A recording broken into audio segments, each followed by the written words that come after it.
What's up you bookish people? All good? Great. दोस्तों, आज जिस बुक के बारे में हम बात करने जा रहे हैं ना, वो बुक आपको बहुत कुछ सिखाएगी, एक रियलिटी चेक देगी और थोड़ा सा रुलाएगी भी। तो प्लीज़ टिश्यू पेपर अपने साथ में रखना। ये कहानी है एक लोअर मिडिल क्लास फैमिली की, एक माँ, एक बाप और उनका बहुत ही सुंदर सा बच्चा। जनरली क्या होता है ना, जब भी किसी के भी घर में बच्चा पैदा होता है तो खुशियों वाला माहौल होता है। इस फैमिली के घर में भी यही था, लेकिन इनकी खुशियाँ सिर्फ बच्चा 1.5 साल का होने तक ही थी, क्योंकि 1.5 साल का होने के बावजूद भी बच्चा ठीक से क्रॉल भी नहीं कर पा रहा था। तो जब पेरेंट्स मेडिकल चेकअप के लिए गए तब उन्हें पता चला कि उनका बेटा below the elbow level handicap है। ऊपर से डॉक्टर्स ने ये भी कहा कि ऐसे लोगों की लाइफ या ऐसे बच्चों की लाइफ ज़्यादा नहीं होती, तो इन्हें जितना खुश रख सको रखो। ये सुन के तो वो पेरेंट्स टूट कर बिखर जाते हैं, लेकिन फिर भी वो इस चैलेंज को एक्सेप्ट करते हैं और अपने बच्चे की परवरिश करते हैं। इस बुक का नाम है पंख विना भरारी बाय शरयू घाड़ी। तो बेसिकली ये स्टोरी है एक प्यारे पराक्रमी बच्चे की, उसके माँ बाप के प्यार, स्ट्रगल और सैक्रिफाइसेस की। तो बिना टाइम वेस्ट किए देखते हैं इस बुक को और ज़्यादा डिटेल में। So sit back and relax and here we go. इस कहानी में जो बच्चा है उसका नाम है प्रसाद घाड़ी। प्रसाद के फादर एक हॉस्पिटल में सिक्योरिटी गार्ड के काम करते। उसकी अच्छे से देखभाल हो पाए इसलिए उन्होंने परमानेंटली नाइट शिफ्ट ली थी। तो रात को वो काम करते, दिन को अपने बच्चे का ध्यान रखते। प्रसाद की मम्मी एक बीएमसी स्कूल में टीचर थी। वो दिन भर बाकी बच्चों को पढ़ाती और रात में प्रसाद का टेक केयर करती। मतलब दोनों ही पेरेंट्स अपनी प्रोफेशनल ड्यूटीज़ भी करते और अपनी पर्सनल ड्यूटीज़ भी करते। प्रसाद के पाँव ज़मीन पर थे, पर ज़िंदगी ने उसे चलने का हक कभी दिया ही नहीं। पर सपने वो बिल्कुल नॉर्मल बच्चों जैसे दिखता था। उसका एक सपना था कि उसको फोर्ट चढ़ना था, लेकिन उसका ये सपना या उसकी ये इच्छा बस इच्छा ही रह जाती अगर उसके पापा उसे अपनी पीठ पर बिठाकर पूरा फोर्ट चढ़ा ना ले जाते। मतलब सोचिए, एक बाप अपने बेटे की इच्छा पूरी करने के लिए उसे अपनी रीढ़ की हड्डी पर बिठाकर पूरा फोर्ट चढ़ा ले जाता है। जब भी हमें किसी भी चीज़ का प्रॉपर सॉल्यूशन नहीं मिलता है ना, तो हम दर दर भटकने लगते हैं और जो कोई इंसान जैसा बोले ना हम वैसा करते, क्योंकि हम उस चीज़ से छुटकारा चाहते हैं, राइट। अभी इनके केस में प्रॉपर मेडिकेशन ना होने के वजह से इन्हें दर दर भटकना पड़ा। कोई कहता हो कि आप ये उपाय करो, आप इस मंदिर जाओ, आप ये ज्योतिषी उपाय करो, आप उस बाबा के पास जाओ। ऐसे करते करते वो एक बार एक बाबा के पास पहुँचे जो आयुर्वेदिक दवाई दे के ठीक करता। जब वो उनके पास पहुँचे, उन्होंने इस बेबी को, प्रसाद को ठीक से चेक भी नहीं किया। बस कहाँ के हो कि आप ये दवाई साल भर के लिए लेना, उसको हर महीने चेकअप के लिए ले आना, ये एक तेल दे रहा हूँ, इससे उसकी मालिश करना। अब हुआ ये कि उस बाबा के पास बाकी लोगों की बहुत ज़्यादा भीड़ होने के कारण इन पेरेंट्स के मन में एक उम्मीद जागी कि हाँ भाई शायद कुछ हो जाए। इस चक्कर में वो उसके पास ट्रीटमेंट लेते रहे, लेकिन कुछ हुआ ही नहीं। उल्टा वो बाबा तो फ्रॉड निकला, पैसे निकालने के अलग अलग तरीके ढूंढता रहा।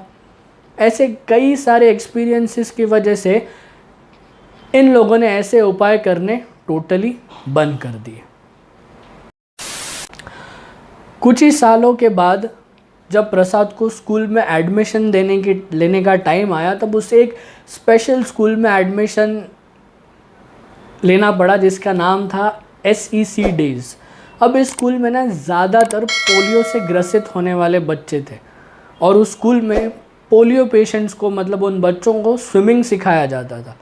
अब क्योंकि प्रसाद की मल्टीपल इनएबिलिटीज़ थे, इसके वजह से उसे उस स्पोर्ट में नहीं लिया जाता। इसके अलावा भी और कई सारे ऐसे स्पोर्ट्स थे जिसमें उसे इन्वॉल्व ही नहीं करते, पर वो इस बात का दुख नहीं मानता और इस चीज़ की भरपाई करने के लिए उसके पेरेंट्स उसे घुमाने ले जाते, पिकनिक पर ले जाते, कभी बीच पर ले जाते।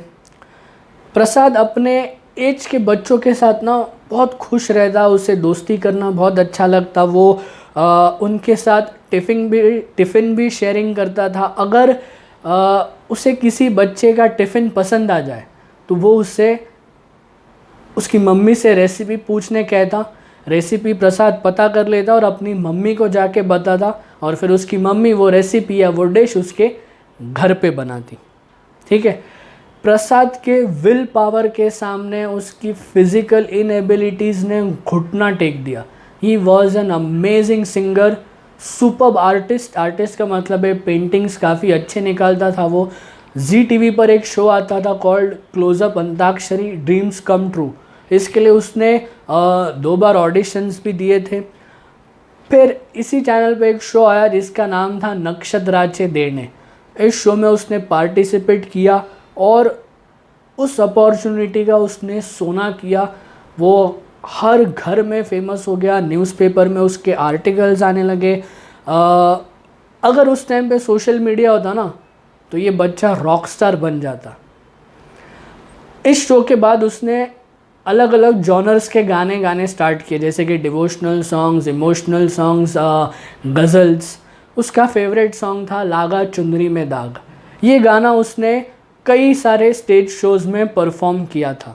उसके इस सिंगिंग पैशन के वजह से उसे इंडिया में कई जगह पे जाने का मौका मिला था, साथ में दुबई भी जाने का मौका मिला था। उसका जो ये नॉर्मल स्कूल था वो सिर्फ स्टैंडर्ड 7 तक ही था। तो अब बात आती है नॉर्मल एजुकेशन की, तो नॉर्मल स्कूल में एडमिशन लेना था।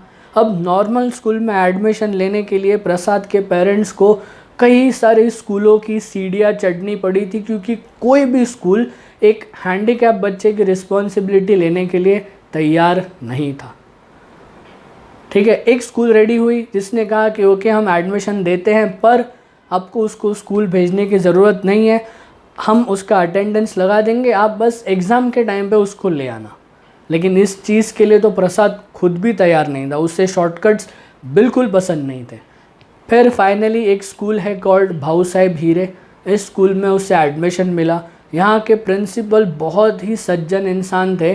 प्रसाद जिस क्लास में पढ़ता था वो क्लास स्कूल के 2nd फ्लोर पे था, तो उस क्लास को 2nd फ्लोर से स्कूल के ग्राउंड फ्लोर पर शिफ्ट करवाया ताकि प्रसाद के फादर को उसे स्कूल लाने या स्कूल से ले जाने में तकलीफ़ ना हो।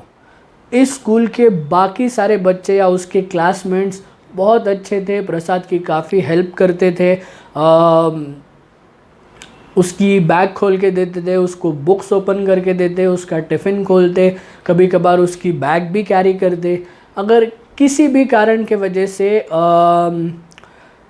स्कूल जल्दी छूट जाता था तो प्रसाद के फादर आने तक वो बच्चे उसके साथ वेट करते थे।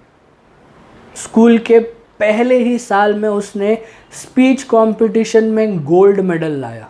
इसके अलावा उसने ड्राइंग और सिंगिंग में भी कुछ मेडल्स मिले थे। स्टैंडर्ड 10th में उसने 86% लाए, उसके पूरे स्कूल में वो फर्स्ट बंदा था। उसके वजह से उसके स्कूल का नाम न्यूज़पेपर पर, दूरदर्शन पर चमकने लगा। इस बुक से एक और इन्फॉर्मेशन मिलती है, वो ये है कि मतलब मुझे तो इसके पहले पता नहीं था कि ऐसा रूल है। फिज़िकली चैलेंज जो बच्चे होते हैं ना, उनके लिए बोर्ड्स में काफ़ी कंसेशंस होते हैं। जैसे कि एग्ज़ाम का टाइम नॉर्मल स्टूडेंट्स के लिए 30 मिनट्स एक्सटेंड करके मिलता है, फिज़िकली चैलेंज बच्चों के लिए वो 1 आवर 30 मिनट्स का कंसेशन होता है। इसके अलावा अगर ये बच्चों को आगे कॉलेज ना करना हो तो सब्जेक्ट स्वैपिंग का भी ऑप्शन है, जैसे कि इंग्लिश के जगह पे वो लोग कंप्यूटर या क्लासिकल म्यूज़िक ले सकते हैं, साइंस के जगह पे होम साइंस ले सकते हैं, यू नो लाइक दैट। प्रसाद के फादर उसकी काफ़ी सेवा करते थे, उसे नहलाना, उसे नाश्ता करवाना, उसे कपड़े पहनाना, उसे व्हील चेयर पर अच्छे से एडजस्ट करवाना, उसकी नेक का स्पेशल ध्यान रखना पड़ता। फिर व्हील चेयर पर एक बेल्ट आता है, उससे उसको बांधना, उसके कपड़े बार बार एडजस्ट करना, उसके कभी आँखों से पानी आता था, कभी नाक से पानी आता था, उसको साफ़ करना, उसे स्कूल लाना, स्कूल से ले जाना। इतना सब करने के बाद दोपहर को 2-3 घंटा उन्हें फ्री टाइम मिलता, वो तब रेस्ट करते थे और रात को अपनी नाइट शिफ्ट के लिए निकल जाते थे।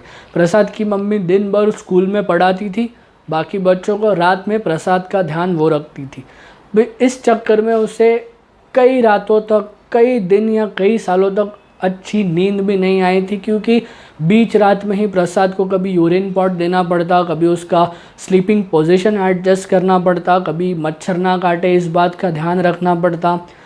और जिस दिन अगर प्रसाद गहरी नींद में सोता भी हो ना, तब भी वो माँ ठीक से सो नहीं पाती थी, साइलेंटली रोती रहती थी और अपने भगवान से पूछती रहती थी कि मेरे साथ ही ऐसा क्यों, right.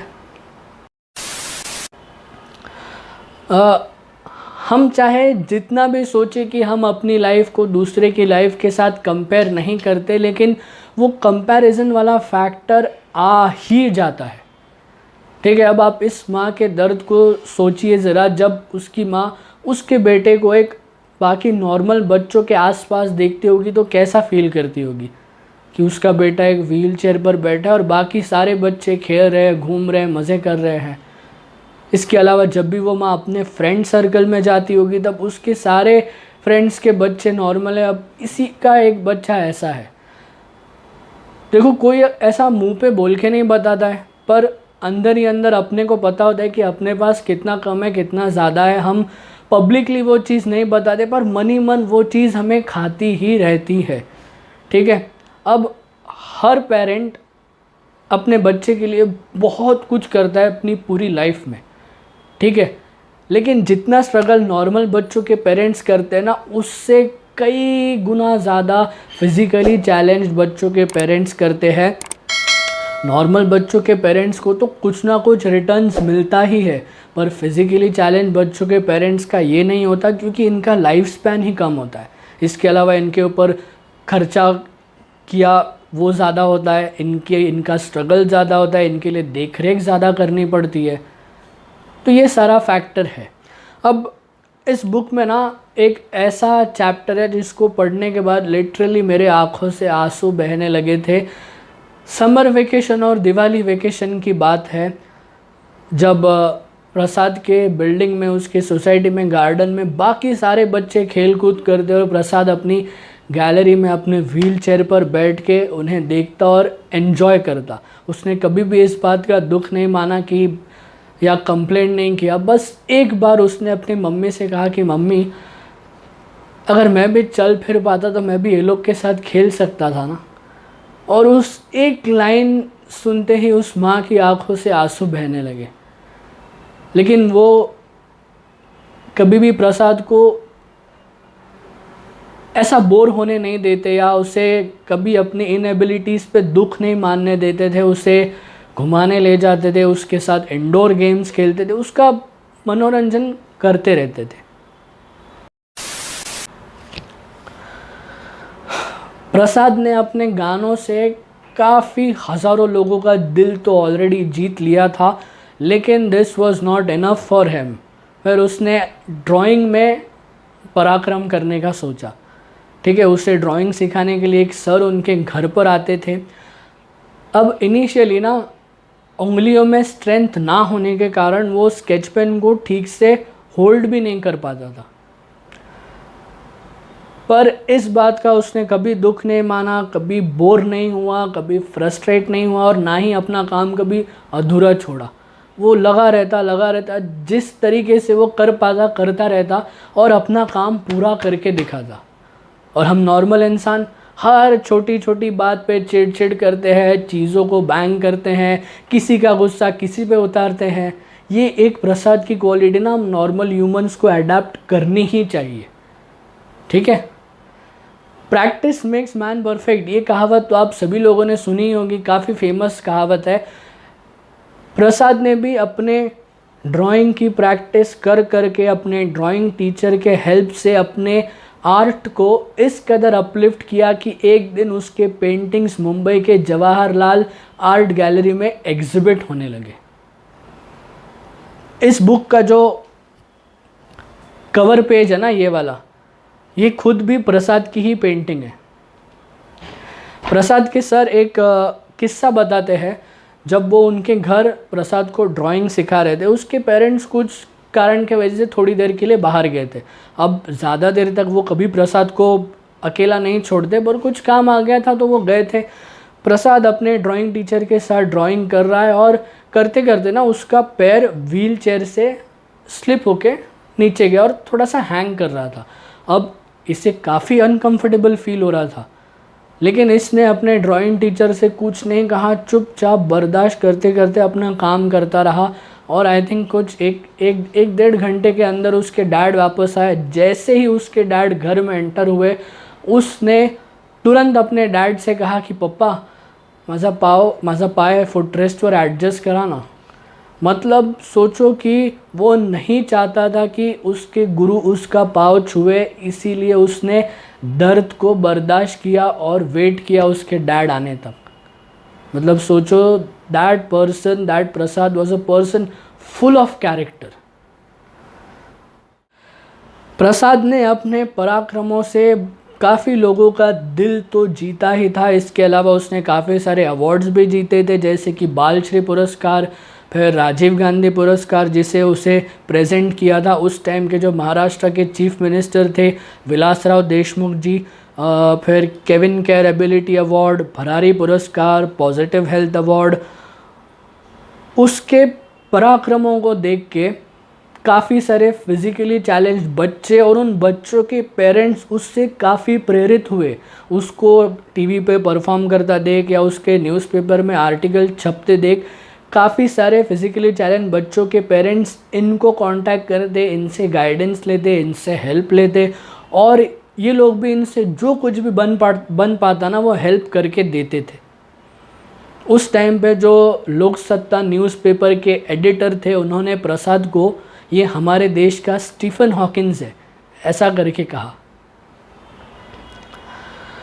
Okay, Prasad was born on 3 अप्रैल 1988। उसका लाइफ स्पैन सिर्फ 21 साल का था। 18 साल के बाद 3 साल के लिए he was totally bed ridden. उसकी एक सर्जरी हुई थी। पोस्ट हिज सर्जरी वो किसी से ज़्यादा बातचीत नहीं करता था, उसे कहीं बाहर आना जाना भी पसंद नहीं था। बस पूरे दिन सोता रहता और कॉन्स्टेंटली सीलिंग को देखता रहता। जब उसकी मम्मी पूछती तो वो कहता कि मम्मी मुझे अब बस शांति चाहिए। ये सुन के उसकी मम्मी काफ़ी डर जाती थी। अनफॉर्चुनेटली सितंबर 2009 में उसने अपने मम्मी के सामने अपनी आखिरी सांस ली। उसकी ये इच्छा थी कि उसे तारकर्ली बीच देखना है, तो उसके अस्थियों का विसर्जन वहीं पर किया गया। अब एक माँ के दर्द को समझिए कि जिस माँ ने उसे पहली बार अपने हाथों में उठाया था और खुशी के आंसू उसके आँखों से आए थे, वही माँ कुछ ही सालों बाद अपने उसी बेटे का अस्थि कलश अपने वही हाथों में पकड़ रही है, तो उसे कैसे फील हुआ होगा। Very dangerous. मतलब ऐसा दुख तो भगवान अपने दुश्मनों को भी ना दे। ये बात खुद प्रसाद की मम्मी ने इस बुक में कही है। ऐसे बच्चों की परवरिश करना तब और तब ही पॉसिबल है जब दोनों पेरेंट्स इसके लिए रेडी हो, वरना पेरेंट्स का तो हाल होता है या इन बेचारे बच्चों का भी हाल होता है। ऐसी कहानियाँ सुनना, उसको पढ़ना एक बात है, लेकिन ये लाइफ जीना बहुत ही अलग बात है, बहुत ही दर्दनाक बात है। पर वो कहते हैं ना कि God gives his toughest battle to his strongest soldiers. कभी कभी ज़िंदगी विंग्स नहीं देती, पर फिर भी कुछ लोग उड़ना सीख ही लेते हैं। प्रसाद चल नहीं पाया, लेकिन उसने अपने पेरेंट्स को और हज़ारों लोगों को चलना सिखा दिया। प्रॉब्लम्स हर किसी के साथ है। इस धरती पर कोई भी ऐसा नहीं पैदा हुआ जिसकी लाइफ में प्रॉब्लम्स नहीं है।